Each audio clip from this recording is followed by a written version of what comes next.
the Liturgical Year of Dom Prosper Guéranger. February 12th, the 7 holy founders of the Order of Servites, Confessors. Clouds are gathering over Holy Church. We are reminded on every side of the approach of those days when our Emmanuel will show himself to us in the pitiable state to which our sins have brought him. Bethlehem is so soon followed by Calvary. We shall find the Mother of Divine Grace at the foot of the cross, as we have found her at Ephrata. She brought forth her firstborn in joy, but now in tears she is to bring forth those brothers of his whose birth cost her so much. We have shared her joy, and we shall not refuse to weep and suffer with her. Let us take for our models the saints to whom the Church honors today. They passed their lives in contemplation of Our Lady's sorrows, and the order which they founded has the special mission of this devotion. St. Francis of Assisi raised the standard of the cross anew in the world grown cold. The work of redemption seemed to have taken up afresh, and, as on the Great Friday, Jesus would not manifest himself without Mary, the Servites completed the work of the founder of the Friars Minor. Men regained confidence as they meditated on the passion of the Son and the compassion of the Mother. The 2 feasts consecrated to the dolors of Our Lady will teach us in due course what place her compassion had in the economy of the redemption. The Queen of Heaven herself showed her predilection for the order which made itself her apostle and the striking outpouring of holiness which marked its origin. The simultaneous blooming of 7 lilies gathered on earth today by the angels was a sight new even to heaven.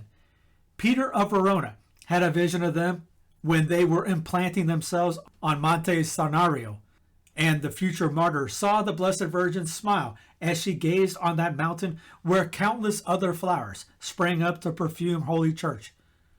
Florence, the city of flowers, had never before given such blooms to God. Hell multiplied its attacks against the noble city, but could not prevail against Mary within its walls.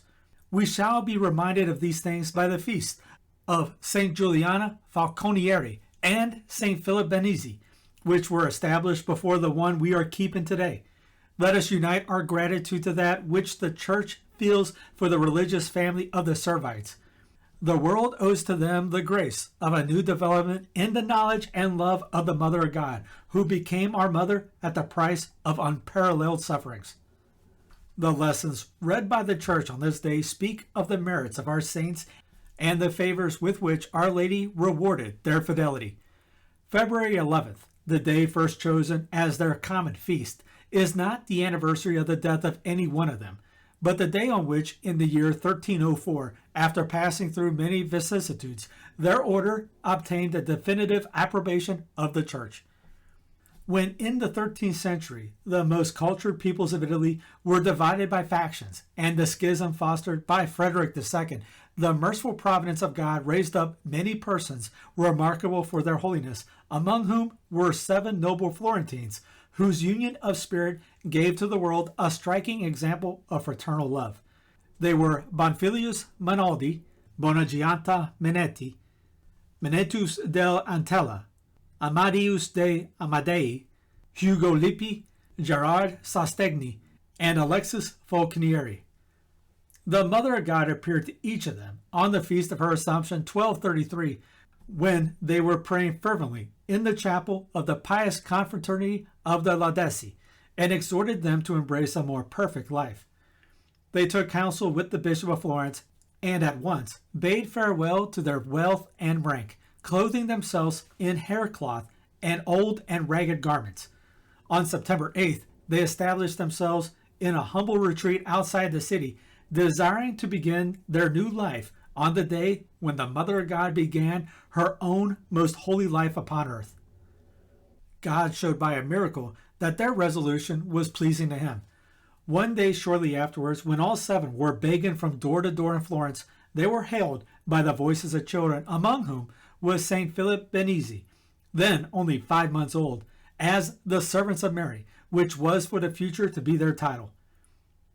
This prodigy and their love of solitude led them to choose Monte Senario as the place of retreat, that thus they might avoid great concourse of people. Their life was truly heavenly. They lived in caves, took no food but herbs and water, and subdued their bodies by vigils and penances.